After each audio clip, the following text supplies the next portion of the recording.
तीसरे एक रोज़ा इंटरनेशनल मैच में जनूबी अफ्रीका ने ऑस्ट्रेलिया को 111 रन से शिकस्त दे दी। पोचेफस्ट्रूम में खेले गए मैच में जनूबी अफ्रीका ने पहले बैटिंग करते हुए 6 विकेट पर 338 रन्स बनाए। ईडन मार्कराम ने 102 रन्स की नाकाबिल शिकस्त इनिंग्स खेली। क्विंटन डी कुक 82, टिम्बाबा वामा 57 और रीजा हेंड्रिक्स ने 39 रन्स बनाए। हदफ के ताक़ुब में ऑस्ट्रेलिया की टीम 34.3 ओवर्स में 227 रन्स बनाकर अलिफात हो गई। डेविड वार्नर 78, ट्रेविस हेड 38 और मचल मार्श 29 रन्स बनाकर नुमायां रहे।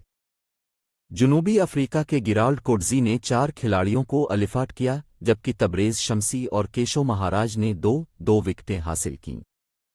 5 मैचों की सीरीज़ में ऑस्ट्रेलिया को 1-2 की बरतरी हासिल है। अगला मैच 15 सितंबर को सेंचुरियन में खेला जाएगा।